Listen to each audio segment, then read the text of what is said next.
Assalamualaikum warahmatullahi wabarakatuh.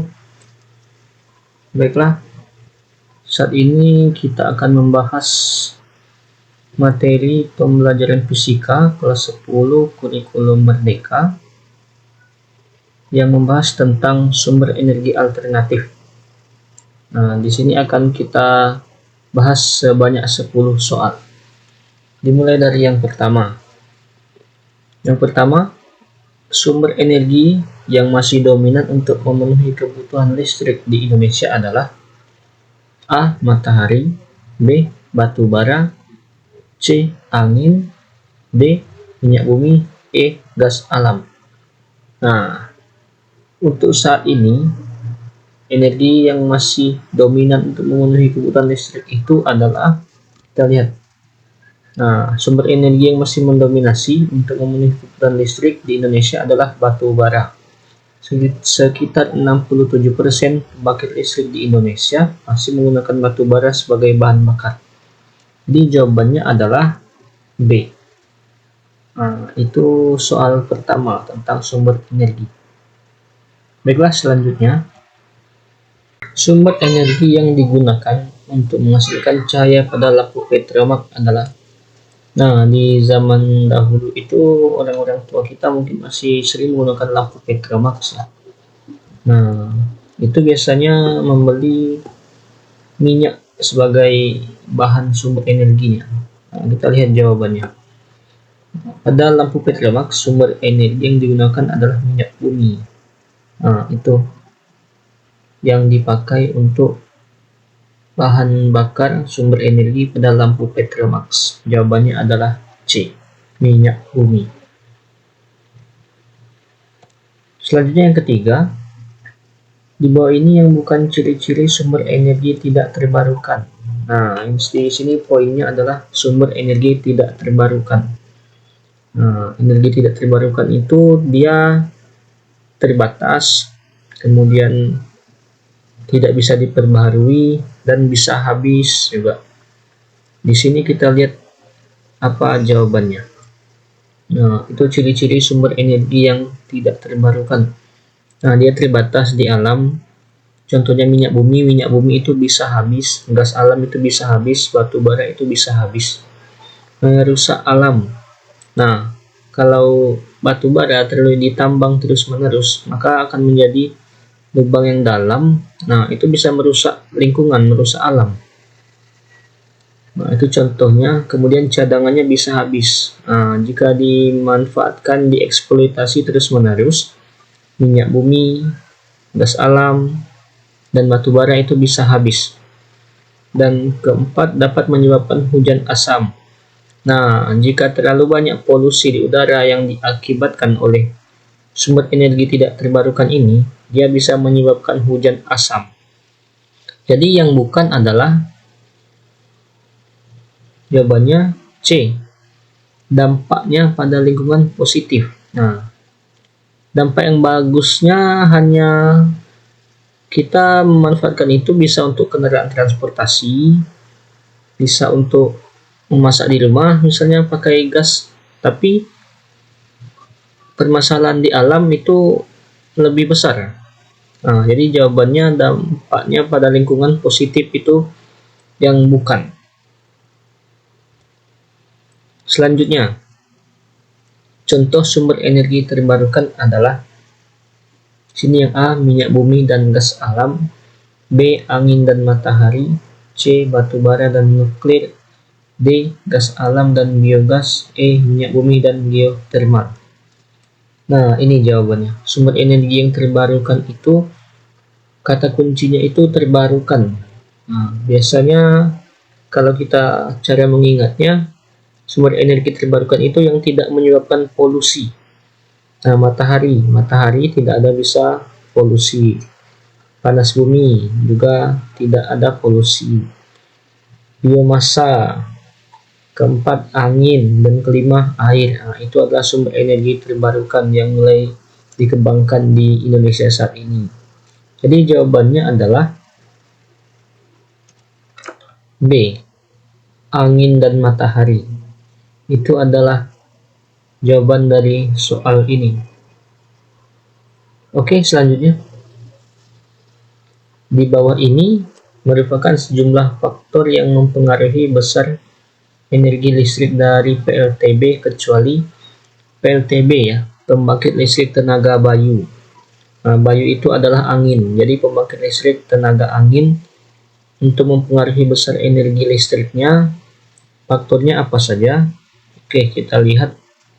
Nah, ini adalah faktor yang mempengaruhi besar energi listrik dari PLTB. Yang pertama, generatornya. Generatornya harus efisiensinya bagus. Kemudian kecepatan angin pada baling-balingnya, diameter rotor baling-balingnya, dan jari-jari rotor. Nah, itu yang mempengaruhi supaya energi listriknya besar dari PLTB itu.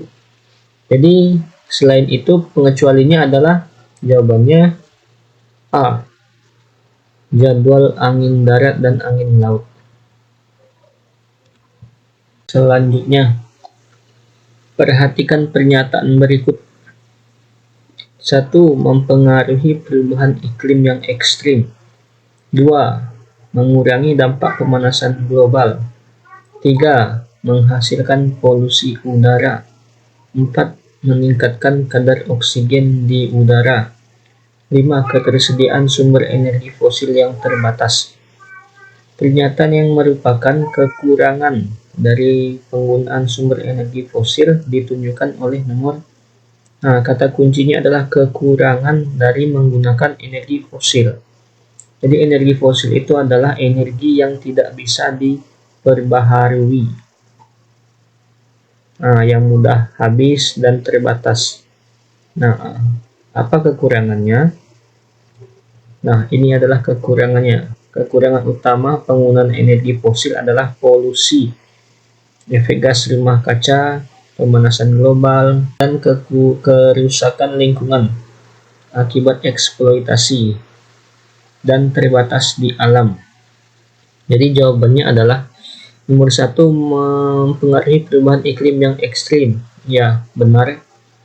Kemudian mengurangi dampak pemanasan global, salah. Karena semakin banyak polusi, maka pemanasan global semakin meningkat. Seperti itu. Nomor 3, menghasilkan polusi di udara, benar.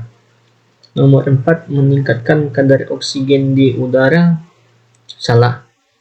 Karena polusi di udara banyak, maka kadar oksigen berkurang di udara. Nomor 5, ketersediaan sumber energi fosil yang terbatas, benar. Energi fosil, misalnya minyak, itu bisa terbatas dan bisa habis.